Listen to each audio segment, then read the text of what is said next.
El jueves 16 de octubre, la Cámara de Diputados aprobó el proyecto de ley de presupuesto nacional para el próximo quinquenio, con la aprobación de elementos centrales para el Poder Ejecutivo como los cambios tributarios. Sin embargo, algunos artículos, como el referido al levantamiento del secreto bancario, no logró alcanzar los votos para su aprobación. La decisión continúa ahora en el Senado, donde, según representantes del Partido Colorado, han adelantado, insistirán en reasignar recursos, particularmente en el área de seguridad. Ya vamos a profundizar en este tema y evaluar también el trabajo que ha hecho la Cámara de Diputados junto a el diputado colorado Conrado Rodríguez. Bienvenido, también coordinador de tu bancada. Exacto, coordinador, buen mediodía para ustedes. Muchas gracias por la invitación. Había quedado trunca en una oportunidad anterior, así que bueno, muy feliz de poder estar con ustedes. Todo se da. Queríamos, en principio, consultarte, Conrado, bueno, ¿qué evaluación podés hacer en general de lo que ha sido este mes y medio de discusión en la Cámara de Diputados? Bueno, fuera de micrófono estábamos conversando el grado de intensidad que tiene esto, porque son 12, 14 horas en comisión, que prácticamente recibimos a una delegación y después entra la otra y prácticamente no da los tiempos para otras cosas. Y nos sucede que muchas organizaciones nos piden audiencia y no los podemos recibir porque no tenemos tiempo material. Entonces a veces nos tenemos que turnar para salir un momentito, 5 minutos, para poder conversar con esa organización, para ver qué es lo que quiere plantear y después seguir. Entonces, en esta oportunidad, yo les comentaba, esta es mi oportunidad número 14 de instancia presupuestal entre presupuesto nacional y rendiciones de cuentas, que como ustedes saben, todos los años tenemos una rendición de cuentas.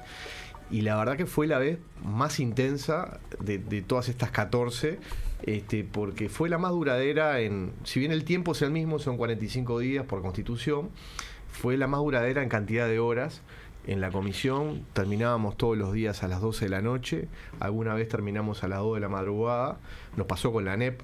La ANEP eran las 2 de la madrugada y no terminábamos, y lo que se decidió fue que le pedí a la ANEP que contestara las preguntas por escrito, porque si no, realmente nos íbamos a ir a las 6 de la madrugada.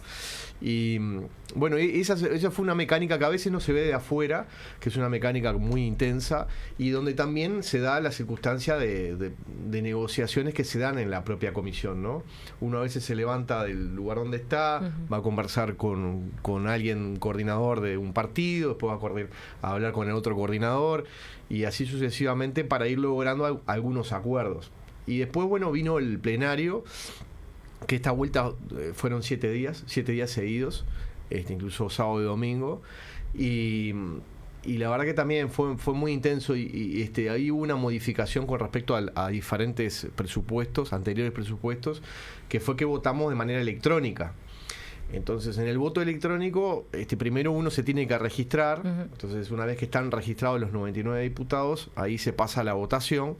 A veces se cometen errores porque uno aprieta el botón sin querer, no quiere apretarlo y lo aprieta por la mecánica. Entonces, de vuelta, hay que volver a registrarse, hay que volver a votar. Entonces, eso lleva todo un tiempo, que en realidad la ventaja es que la gente puede conocer quién votó qué cosa, ¿no? Claro. Y eso está bien, porque antes votábamos a mano alzada y se perdía el voto, ¿no? Claro. Pero claro, también demora más. Y eso fue lo que nos ocurrió. Yo creo que si uno hace, más allá de esto, de este procedimiento que les cuento, que me parece que está bueno que se sepa, cuando uno pasa a raya en lo que es el presupuesto, nosotros sabíamos de antemano que los votos estaban para aprobarlo en general. Yo particularmente tenía una visión negativa en las grandes cosas del presupuesto, lo que tiene que ver con el paquete impositivo, que es un ajuste fiscal, lo que tenía que ver con las proyecciones del Ministerio de Economía. Para mí las proyecciones son muy optimistas, demasiado optimistas. El Ministerio dice que vamos a crecer a una tasa del 2,4% del producto por año en todo el quinquenio, y en realidad este crecimiento no se ha dado en las últimas décadas. Entonces, tú para crecer a una tasa de esa manera tenés que, primero, las condicionantes externas te tienen que jugar a favor. Y muchas veces vos cuando proyectás de acá a 5 años no sabés qué va a pasar en el mundo, no sabés si van a haber guerras, ¿no? Si estas guerras comerciales entre Estados Unidos, China, el tema de los aranceles, cómo se va a dar. O sea, hay una cantidad de condicionantes que vos no podés saber qué van a ocurrir. Entonces es muy difícil prever un crecimiento sostenido distinto al que se venía dando. Y aparte no tenés ninguna reforma, porque si tú me decís, bueno, en la ley de presupuesto hay una cantidad de reformas que van en el sentido de generar condiciones para el crecimiento, bueno, uno puede, por ejemplo, la matriz productiva, en la materia del conocimiento, ¿no? Que le permita al Uruguay dar un salto de calidad en el conocimiento, en la investigación, en la ciencia, en la innovación. Todo eso, a mi juicio, no está, y por eso nosotros, en lo particular, tuvimos una visión negativa en el aspecto general, sin perjuicio de, primero, reconocer de que algunas de las prioridades que se marcaban eran correctas. El tema era cómo se implementan esas políticas, ¿no? Pongo el ejemplo de la primera infancia, que a todos nos preocupa el tema de la pobreza infantil, ¿no? ¿Cómo hacer para revertir esa situación de pobreza infantil que tiene el Uruguay? Ahí había desacuerdos. En los titulares no, o sea, a ver, en la prioridad no, o sea, teníamos acuerdo. El tema es cómo se implementa, porque básicamente el presupuesto lo que establecía era un bono crianza, que ya había sido establecido en el gobierno anterior, que ahora se va a ampliar, ¿tá? Para las familias más vulnerables. Nosotros no objetamos eso, porque hay momentos en los cuales hay situaciones de emergencia que hay que atender. El tema es si eso luego logra sacar a las familias de la pobreza, ¿no? Si vos no tenés una política más integral, ¿no? Con vivienda, con educación, con oportunidades laborales para la familia, ¿no? Para los mayores de la familia, es muy difícil luego poder lograr que se salga de la pobreza. O sea, se logra un asistencialismo que a veces es necesario, por eso nosotros lo votamos, ¿tá? Pero no hay alrededor una política que permita avisorar de acá a determinado tiempo que la gente pueda salir de la pobreza. Y eso es un poco lo que nosotros criticamos, de que no vimos plasmado en el presupuesto, ¿no? Bueno, ahí justamente esto que vos decías, bueno, sí se amplió el bono crianza, pero bueno, no deja de ser una transferencia. Vos decías que bueno, se necesitaba una política integral. Pienso que en su momento cuando bueno, se dio a conocer el presupuesto, hubo quejas por parte de organizaciones civiles diciendo, bueno, no hay suficiente presupuesto para el sistema de cuidados. ¿Dónde creen que puedan estar, dónde se tendrían que haber asignado esos recursos para justamente generar esa política integral y que no vaya solo por un solo lado, que evidentemente lo de la pobreza infantil tiene muchas aristas que contemplar? Tiene muchísimas aristas, sin duda. Mira, tocaste un tema que incluso particularmente me es muy, muy caro, que es el tema de los cuidados, porque los cuidados no solamente se dan a la tercera edad, que habitualmente cuando uno piensa en un sistema de cuidado piensa en la gente mayor, ¿no? Ahí hay alguna partida, pero no es muy importante para lo que son los asistentes personales. Pero yo creo que el sistema de cuidado, o sea, es mucho más amplio, sobre todo en las primeras edades, y que debería de ser ampliado por encima de lo que es la primera infancia de 3 o 4 años hacia edades superiores. Yo presenté en el año 2023 la creación de una comisión de expertos en materia poblacional, porque el Uruguay tiene un grave problema demográfico, lo tenemos desde siempre, pero ahora se ha agudizado. ¿Por qué? Porque en los últimos años se ha dado una baja en la tasa de natalidad. En el año 95-96 la cantidad de nacimientos eran unos 59.000. Y en el año 2021 estuvo medido en 34.000. Después en el año 2022 bajó a 32.000 y siguió bajando. Y eso, ¿qué provoca? Uno puede decir, bueno, a ver, tiene repercusión en el tema seguridad social, ¿no? O sea que en un futuro van a haber menor cantidad de activos para poder financiar a los pasivos que van a vivir más, porque por suerte el avance de la ciencia provoca que la gente pueda vivir más. Pero claro, hay un desfasaje de ingresos y egresos que obviamente que queda desnivelado, pero no solamente en eso, o sea, también en lo que es la viabilidad futura del país, o sea, la propia economía del país. Entonces, yo lo enrabo con el sistema de cuidados, porque yo creo que si existiera un sistema de cuidados después de la primera infancia más robusto, le permitiría a los uruguayos poder tomar distintas decisiones en cuanto a su núcleo familiar, sin obligar a nadie, por supuesto. Muchas veces las familias se ven ante la situación, primero económica, de no poder tener más hijos, ¿no? Y después también en el tema de cuidados, porque muchas veces los padres los dos tienen que trabajar, tienen que estar todo el día afuera y les es muy difícil poder tener por ejemplo, un familiar que esté ayudándolos en la crianza de sus hijos. Y empeora si son madres solteras, que son la mayoría. También, o sea, esto, digamos, con el pasar del tiempo se ha dado mucho las familias monoparentales, digamos, y digamos, ha habido en cuanto a lo que se veía hace décadas para atrás en cuanto a la institución familia, cambios, ¿no? No estoy jugando si están bien o mal, pero digo, han existido cambios y eso repercute también, obviamente, a la hora de decidir si tener a un hijo o no, incluso pautas culturales. Ahora los muchachos tienen familia mucho más tarde, ¿no? La decisión de tener hijos es mucho más tardía, por ejemplo, o porque ingresan a la universidad, o porque van a hacer un posgrado o porque van a hacer un viaje al exterior y van a probar suerte en otro lugar para algún trabajo puntual. Y después toman la decisión. Entonces hay pautas culturales que también van llevando a esa baja de tasa de natalidad. Pero no me quiero ir del presupuesto. Yo creo que ahí en el presupuesto justamente me pareció que faltó justamente una visión en el sentido de robustecer ese entretejido de la infancia, porque mucho se habló de las infancias o de la infancia, pero creo que faltó. Creo que, por ejemplo, en el tema de los CAIF, que es una política importante desde el año 87, que eso sí integra de alguna manera el núcleo familiar y da contención y da educación, y yo creo que ahí tenemos que tener una mirada más fuerte para poder robustecer ese sistema, ¿no? Que juega el Estado con las organizaciones de la sociedad civil, ¿no?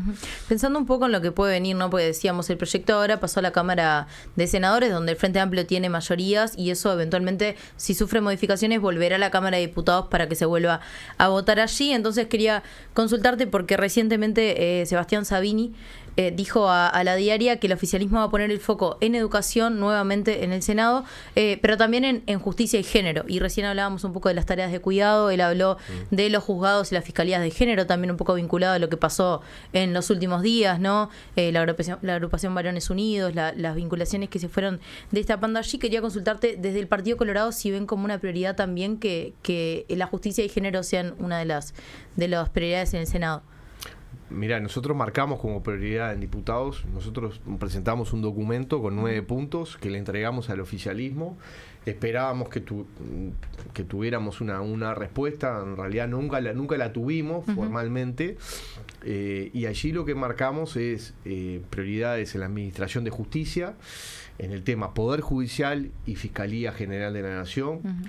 En el presupuesto en diputados, lo que se votó simplemente tuvo en cuenta la equiparación salarial de fiscales con jueces, cosa que es correcta, que nosotros también dijimos que había que lograr. Incluso antes de arrancar el presupuesto, yo tuve una conversación con el diputado Joaquín Garlo, del MVP, del departamento de Maldonado, para lograr esa equiparación a través de una fórmula parecida a la que conjuntamente con Juan Martín Rodríguez del Partido Nacional habíamos plasmado en el anterior presupuesto nacional. Al final se tomó esa fórmula, la tomó Joaquín Garlo, y pudimos llegar a una resolución, y por eso también nos invitaron a firmar el artículo correspondiente, cosa que nosotros valoramos y saludamos, pero solamente se logró eso. Entonces, cuando la Fiscalía General de la Nación te pide que necesita diferentes turnos o diferentes fiscalías en diferentes departamentos donde o hay un turno solo o no hay, como por ejemplo en la ciudad de Toledo, en Canelones, o en Chuy, Rocha, en Rosario, Colonia, que son necesarias, en diputados no se pudo lograr. Nosotros, como Partido Colorado, presentamos sí artículos con financiamiento para poder lograr eso, poder plasmar eso. Y conjuntamente con el Poder Judicial, que es la otra pata de la Administración de Justicia, ahí pedimos la creación de más juzgados de género, de violencia a la mujer basado en cuestiones de género. El proyecto estableció la creación solamente de 2 juzgados. El Poder Judicial pedía como 18 aproximadamente. Nosotros habíamos logrado, a través de unas partidas, poder financiar 2 más. Bueno, eso no fue aprobado, no se aprobó por parte del oficialismo, conjuntamente con otras necesidades del Poder Judicial, por ejemplo, jueces letrados suplentes, que son necesarios en el interior del país, sobre todo del norte del Río Negro, al norte del Río Negro, y otras cuestiones más que nos solicitaba el Poder Judicial, que bueno, que no pudimos lograr en diputados. Nosotros vamos a reiterarlo en el Senado. O sea que si el senador Sabini está en sintonía, mejor. O sea que en caso de que se plantee la creación de juzgados y fiscalías de género, como él dice, ustedes lo acompañarían. Sí, nosotros en el anterior periodo logramos plasmar 6 juzgados de género, ¿no? Incluso negociando con la Suprema Corte y con algunos organismos para ver si podíamos lograr, por ejemplo, también con algunas intendencias, porque el tema era, podíamos lograr los recursos para poder crear los cargos, pero no teníamos un lugar físico, claro, ¿no? Entonces me acuerdo que en el tema en el departamento de Rivera, la intendencia de Rivera, ahí nos ofreció un inmueble, o sea, tratamos de buscar fórmulas y logramos 6 juzgados, ¿no? Yo les quiero recordar que cuando se creó la ley, que fue en el 2017, no se le puso financiamiento, ¿no? No hubo un financiamiento por parte del Frente Amplio, que era gobierno en ese momento. Entonces, bueno, vamos avanzando, obviamente en la medida que se puede ir avanzando, pero creo que hay que establecer prioridades. Y creo que el tema de las fiscalías es fundamental, porque digo, si queremos darle una lucha frontal a la delincuencia y sobre todo al crimen organizado, tenemos que fortalecer la fiscalía, y también hay que fortalecer la Defensoría Pública, ¿no? Porque muchas veces nos olvidamos de que la contracara, ¿no? La otra cara de la moneda es la Defensoría, que obviamente es quien puede llevar adelante la defensa para aquellos que no tienen los recursos para poder contratar a un abogado, ¿no? Además que ahora se va a descentralizar. Sí, está el proyecto de ley en el Senado, bueno, se acaba de aprobar, ahora pasa a diputados. Yo tengo una visión, yo estoy de acuerdo con descentralizar el servicio, pero creo que sería bueno hacerlo en un marco de un servicio descentralizado más grande, ¿ah? Les pongo este ejemplo, ¿no? La Institución Nacional de Derechos Humanos. Yo creo que no tiene ningún sentido que dependa del Parlamento, y lo digo con convicción. Se creó en un momento, como se había creado el Comisionado Parlamentario para las Cárceles, que es dependiente del Parlamento. Se creó una institución que ha venido creciendo, que tiene un cuerpo funcional importante, que tiene una sede allí en Boulevard Artigas, que ha venido creciendo. Yo creo que no tiene ningún sentido que siga permaneciendo en el Parlamento, ¿no? Entonces, si me preguntan a mí, yo creo que tendría que existir un único servicio descentralizado que contenga la Institución Nacional de Derechos Humanos, que contenga las defensorías públicas, ¿no? Y los diferentes ombudsman, los defensores de, sea, bueno, el para cárceles. Ahora hay un proyecto, ya había existido un proyecto de la senadora Carmen Sanguinetti del Partido Colorado, en el sentido de un ombudsman de los niños. Es una idea que nosotros también venimos trabajando desde hace bastante tiempo. Nos parece bueno. Sé que Blanca Rodríguez, la senadora Blanca Rodríguez, reeditó esa intención.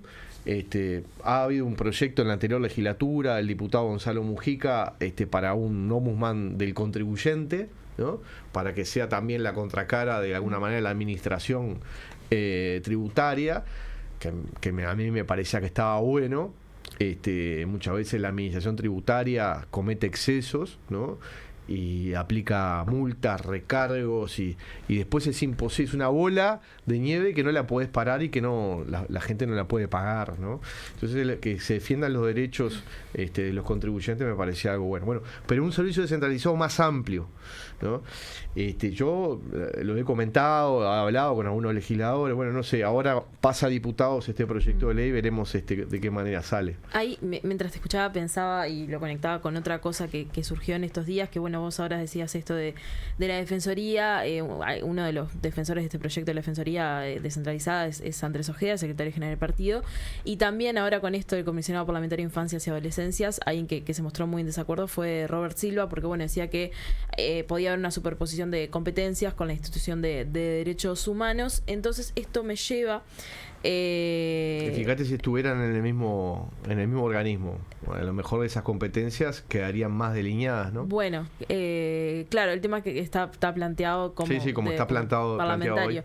No, pero me lleva a esto de que bueno, vos le decías hoy de que no recomendaban acompañar el proyecto de presupuesto en general. Hubo un informe tuyo y de Gabriel Gurmente, sin embargo hubo 6 diputados colorados que sí votaron el proyecto en general. No sé si ayer hubo reuniones de bancadas del Partido Nacional y Frente Amplio. No sé si hubo ayer reunión de bancada del Partido Colorado con senadores para poder coordinar lo que va a ser la estrategia del Senado, pero bueno, ¿cómo está haciendo esa coordinación entre senadores y diputados? No, a ver, la coordinación es buena. Yo en el día de ayer estuve con un intercambio vía celular con el senador Pedro Bordaberry, comentándole algunas de las cosas que nosotros habíamos aprobado, las que habían quedado por el camino. Le pasé alguna información que me parecía trascendente, porque claro, la discusión se dio también con una vorágine muy, muy, muy rápida, y a veces uno que estuvo ahí y que estuvo defendiendo los artículos y votando, a veces no le quedaba del todo claro cuáles artículos terminaron siendo aprobados, porque claro, votamos muchísimos artículos y a veces es muy difícil poder. Entonces, habíamos armado todo un análisis para que también los senadores lo pudieran tener. No tuvimos una reunión física, seguramente la vamos a tener en los próximos días. Todavía no ha ingresado formalmente al Senado la ley de presupuesto. Ingresa el lunes. Exacto, hay que ver cuándo es que viene el Ministerio de Economía, que no tengo esa fecha, pero va a haber intercambio. Y después, con respecto a lo que pasó en diputados, para mí la cosa es muy, muy clara. Nosotros marcamos una posición en la comisión, los 2 miembros del Partido Colorado, sabiendo que habíamos presentado un documento que no había sido respondido por parte de la bancada oficialista, y que lo que dijimos ahí, bueno, vamos a esperar al día jueves, era un jueves, me acuerdo si era 8 o 9 de octubre, cuando arrancaba la discusión en el plenario, para ver si el gobierno contesta a las propuestas del Partido Colorado. Bueno, esa contestación no llegó, y para nosotros estaba claro de que teníamos que votar negativo. Otros compañeros, en una reunión que tuvimos de bancada, se manifestaron lo siguiente: manifestaron de que, si bien entendían de que el presupuesto no era bueno, porque ninguno de los que votó dijo que el presupuesto era bueno, y que tenían también observaciones y críticas y demás, entendían de que en sus lugares o en sus territorios, que la gente iba a valorar de manera distinta si de alguna manera se daba un voto de confianza al presupuesto, ¿no? Al presupuesto quinquenal. Yo personalmente discrepo con esa visión, pero esto obviamente lo conversamos en bancada, y la resolución que tomamos fue la libertad de acción. O sea, a ver, siempre en el Partido Colorado es un partido de matriz liberal. Valle y Ordóñez, que decía, el Partido Colorado o Partido Liberal, ¿no? Es un partido que tiene matriz liberal, y por lo tanto cada uno es libre de votar lo que entienda. No existe en la Carta Orgánica de nuestro partido un ámbito de disciplina partidaria. Lo único que existe es la agrupación de gobierno nacional, que puede, a través de una mayoría especial, establecer una posición, y luego el legislador puede decir: yo no estoy de acuerdo con esta posición porque este tema hace a temas de conciencia, de mi conciencia. Entonces siempre tiene una válvula de escape, digámoslo en términos coloquiales. Por lo tanto, la libertad es lo que prima siempre. Lo que nosotros intentamos siempre en nuestra bancada es tener unidad de acción. Intentamos lograr que todo el partido vote de la misma manera. En esta ocasión no pudo ser, porque hubo legítimas posiciones de otros compañeros. Dijimos, acá no pasa nada, sin dramatismo, cada uno vota según su leal saber y entender. Yo, como coordinador, voy a argumentar en contra, y voy a decir mis razones, y como coordinador y como miembro de la Comisión de Hacienda. Así que bueno, eso fue lo que sucedió. Te preguntaba esto también de la coordinación bicameral y también como vos como coordinador de bancada, que me imagino que tenés que administrar distintas sensibilidades, porque Felipe Schipani de Unir para Crecer dijo a Búsqueda que bueno, que para él esta coordinación bicameral era el fin y que no iba a participar más porque no le había sentido si después se decía una otra y se decía una cosa y se hacía otra. Entonces era esto la pregunta, bueno, ¿cómo, si esto afecta a la unidad del partido? No le afecta para nada. A ver, no comparto alguna cosa de las que dijo Felipe, porque creo, primero, la instancia bicameral creo que sirvió por lo pronto, de ahí emanó el documento de los 9 puntos, ¿no? Cuáles eran las prioridades que marcaba el Partido Colorado dentro del presupuesto nacional. O sea que yo creo que la instancia es bien valedera. Segundo, en la instancia bicameral no se definió una postura. No se llegó a definir una postura para un lado o para el otro. Si se hubiera definido una postura para un lado, ahí le daría la razón a Felipe y diría, bueno, no vale la pena hacer otra bancada bicameral, claro. Pero como no se definió, lo único que se terminó definiendo fue un documento, y a partir de ese documento, después en una eventualidad futura, decidir. Entonces creo que el ámbito siempre es bueno. Como puede ser el ámbito del ejecutivo del partido, en el cual yo no soy miembro, fui miembro en el anterior mandato, no soy miembro en este. Son ámbitos de discusión interna dentro del partido y esto no afecta para nada a la unidad, porque en la mayoría de las cosas votamos juntos. Todo el tema del paquete impositivo lo votamos juntos en contra. O sea, claro. Todos tuvimos la misma visión. Y después, en lo único que tuvimos allí una diferencia en la votación fue con respecto a unos artículos que presentó el sector de Unir para Crecer, que tenían que ver con una reasignación de partidas para la universidad, para la educación en general, que en realidad nosotros estamos de acuerdo. O sea, las reasignaciones para la educación nosotros las votamos todas. El tema es que para mí lo que no se puede contraponer son dos cosas que no tienen absolutamente nada que ver. Si existía la voluntad de ir hacia un aumento salarial a personal subalterno de las Fuerzas Armadas, tropa, para decirlo en términos coloquiales, para la tropa, que son los funcionarios que ganan menos en toda la administración, ¿no? Son los salarios más deprimidos, que muchas veces tienen que vivir en asentamientos, que tienen que vivir en condiciones de penuria económica. Entonces, si hay un aumento que es de 500 pesos, ¿no? Creo que no llegaba ni a 1.000 pesos, ¿tá? Decir, voy a tomar ese dinero que se le va a dar a la tropa para usarlo para la educación.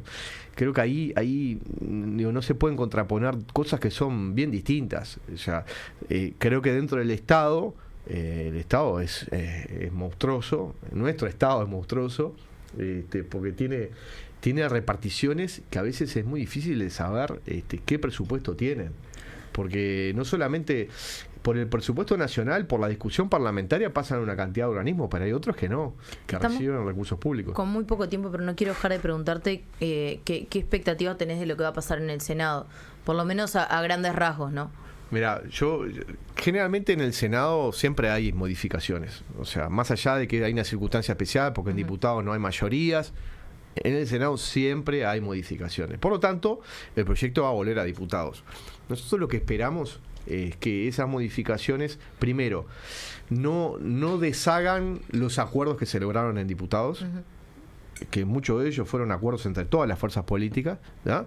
En el tema de las reasignaciones fue así, o sea, nosotros acordamos también en el Clemente Estable, en la UTEC, en la Universidad de la República, o sea, fueron reasignaciones acordadas entre todos. Esperamos que eso no se toque, ¿no? Y que el Senado pueda avanzar en cosas que nosotros no pudimos avanzar. Recién hablábamos, Poder Judicial, Fiscalía General de la Nación. El tema salud mental, el partido ahí había puesto $1 millón más para el tema salud mental, que nos parece que no fue priorizado de debida manera. O sea, si se logra todo eso, después cuando vuelva, seguramente nosotros vamos a acompañar esas modificaciones. Y nosotros votamos en una sola votación. No podemos decir, bueno, esta modificación del Senado la votamos, esta no, esta sí. No, en una sola votación. Es todo o nada. Lo que sí creemos es que si en algunas cosas, pongo el ejemplo del tema del secreto bancario, ¿tá? Si se avanza sobre el tema del secreto bancario sin las garantías del debido proceso, nosotros no vamos a acompañar y el presupuesto corre el riesgo de que en diputados no se vote. Nosotros, cuando hablo nosotros, Partido Colorado, yo hablo en primera persona, yo presenté un artículo haciendo un procedimiento, dándole garantías al demandado para que pueda articular su defensa, y el Poder Ejecutivo y la bancada oficialista no quisieron. Por eso no avanzó ese artículo y no salió nada. Ahora, si vienen de vuelta con un artículo que dice que no tiene, que el demandado no puede articular su defensa, no se da la garantía del debido proceso, que es una garantía constitucional, o directamente que la DGI puede ingresar en las cuentas de todos los uruguayos sin la presencia de un juez, bueno, nosotros no vamos a acompañar. Entonces esperemos que en el Senado se vean estas cosas, como para poder avanzar entre todos y bueno, tener allí un presupuesto que a nuestro juicio no es el mejor, pero intentamos dentro de nuestras posibilidades mejorar alguna asignación que nos parece importante para determinadas políticas públicas. Conrado Rodríguez, diputado del Partido Colorado y coordinador de bancada también por su partido, muchas gracias por estos minutos. Muchísimas gracias a ustedes, estoy a las órdenes. Ya volvemos con Comunidad Udelar.